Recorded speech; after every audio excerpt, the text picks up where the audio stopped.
साथियों, इस समय पूरे झारखंड में एसआईआर का काम चल रहा है, जिसमें आपके जो बीएलओ होते हैं वो आपके घर घर जा करके आपको एसआईआर का इन्यूमरेशन फॉर्म दे रहे हैं।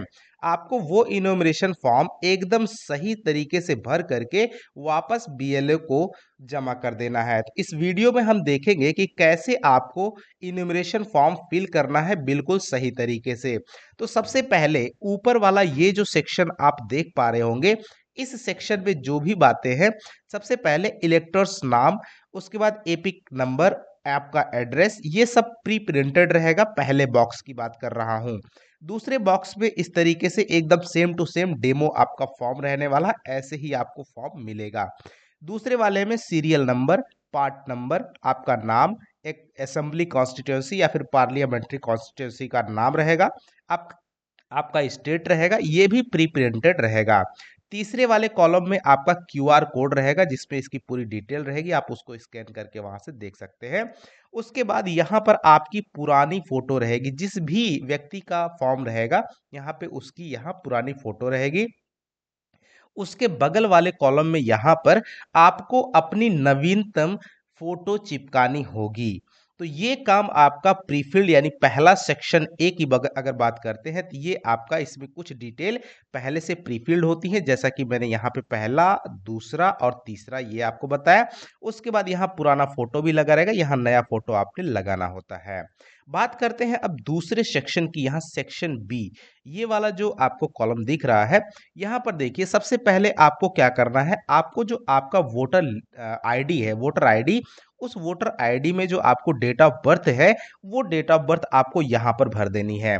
उसके बाद आपका आधार नंबर है, जो कि ऑप्शनल है, जरूरी नहीं, अगर है तो यहाँ पर आपको आधार नंबर डाल देना है। उसके बाद में आपको मोबाइल नंबर, यहाँ पे अपना मोबाइल नंबर जो कि एक्टिव होना चाहिए वो यहाँ पे भर देना है। उसके बाद फादर या फिर गार्जियन का नाम आपने यहाँ पे डाल देना है। उसके बाद फादर या फिर गार्जियन का जो एपिक नंबर है, अगर है, ध्यान देना ये कंपलसरी नहीं है, अगर है तो आपके पापा का जो है या गार्जियन का यहाँ पे एपिक नंबर डाल देना है। अब उसके बाद मदर का नाम, यहाँ पे जो है आपको अपनी माँ का नाम जो है यहाँ पे एंटर करना है। उसके बाद माँ का एपिक नंबर यानी कि वोटर जो आईडी है, वोटर आईडी का जो नंबर है वो यहाँ पे डालना है, लेकिन ध्यान रहे कि अगर अवेलेबल हो, यानी अगर है तब डालिए, नहीं है तो कोई दिक्कत वाली बात नहीं है। स्पाउस नेम यानी कि पति या फिर पत्नी का नाम, अगर पत्नी भर रही है तो पति का नाम, अगर पति भर रहे हैं तो पत्नी का नाम, यहाँ पे मतदाता के पति या पत्नी का नाम यहाँ पे आपको भर देना है। फिर उसके बाद उनका, जिसका भी है, आप अगर आपके पत्नी का भर रहे हैं तो यहाँ पे पत्नी का वोटर आईडी नंबर, या उसी को एपिक नंबर बोलते हैं, या फिर पत्नी है, पति का है तो यहाँ पे उनका नंबर भर देना है। इस तरीके से आपका सेक्शन बी हो जाता है कंप्लीट। बढ़ते हैं आगे, जो कि बहुत ही खास रहने वाला है। यहाँ पर देखिए details of the इलेक्टर in the electoral roll of the last SIR, यानी जो लास्ट एसआईआर हुआ था। अब लास्ट एसआईआर कहने से कई बार कंफ्यूजन हो जाता है। एक्चुअली यदि मतदाता का जो नाम है, यानी जिसका ये फॉर्म है, उसका नाम 2002 की एसआईआर लिस्ट में है, तो उस 2002 की लिस्ट के अनुसार जो स्वयं का विवरण जो है, यानी अपना जो डिटेल है, वो यहाँ पर इस वाले कॉलम में भरना है। ध्यान देना, अगर आपका नाम 2002 की एसआईआर लिस्ट में है, यानी 2002 की वोटर लिस्ट में अगर नाम है, तो इस वाले कॉलम में भरना है वही डिटेल जो जो वहां पर एग्जैक्ट है। क्या क्या? इलेक्टर नाम, आपका एपिक नंबर, रिलेटिव्स का नाम, रिलेशनशिप, डिस्ट्रिक्ट, स्टेट और असेंबली कॉन्स्टिट्यूएंसी नेम। अब बात करते हैं कि डिटेल ऑफ द रिलेटिव। अब कई बार होता है कि आपका नहीं है, अगर आपका नहीं है तो आपके मम्मी का या पापा का, या उनका भी नहीं है तो दादा दादी, जिसका भी है, ठीक है, तो उसका डिटेल यहाँ भर देना है। और फिर यहाँ पे अगर यहाँ आपका नहीं है तो इस वाले को खाली रख देना है। ध्यान देना, अगर आपका नहीं है तो यहाँ खाली रख देना है। लेकिन अगर आपका नहीं है तो आपको कौन सा भरना पड़ेगा? आपको ये वाला भरना पड़ेगा। इसमें क्या है? डिटेल ऑफ रिलेटिव, यानी आपके जो संबंध है, आपका संबंध यानी आपके पापा, मम्मी, दादा, दादी, इन सब में किसी का whose name is given in the previous column in the last SIR, right. तो उनका, यानी अगर दादा दादी या किसी का भी, मम्मी पापा का 2002 की सूची में नाम है तो उनका डिटेल यहाँ भर देना है, उनका नाम भर देना है, यहाँ पे उनका ईपिक नंबर भरना है जो उसमें था लिस्ट में, उनका आपका संबंध क्या है, उनके साथ में दादा है तो दादा लिखना है, दादी है दादी, मम्मी पापा जो भी लिखना है।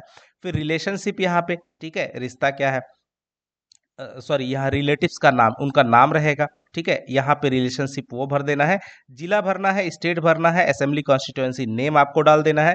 बस उसके बाद में यहाँ पे फिर अगेन एसी नंबर डालना है, पार्ट नंबर, भाग संख्या और सीरियल नंबर यहाँ पे डाल देना है।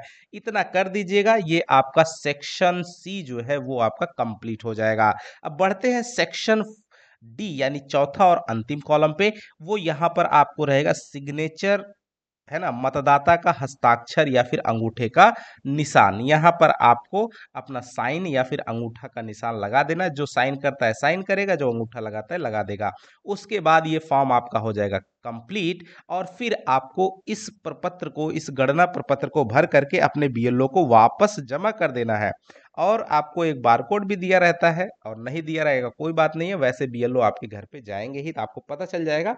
फिर आपको वापस उनको ये फॉर्म जमा कर देना है, और इस तरह से साथियों ये फॉर्म आप एग्जैक्टली करेक्टली आप भर करके दे सकते हैं। आई होप कि आपको ये वीडियो मददगार साबित होगी। अगर वीडियो ठीक ठाक लगी हो तो एक लाइक कीजिएगा, चैनल पर नए हैं सब्सक्राइब कीजिएगा, अपने और साथियों के साथ में शेयर करना बिल्कुल मत भूलिएगा, क्योंकि ये बहुत ही इम्पॉर्टेंट फॉर्म है जो कि सभी के लिए ज़रूरी है। तो अपने हित मित्र नात बात रिश्तेदार सभी को आप इसको शेयर कर दीजिए।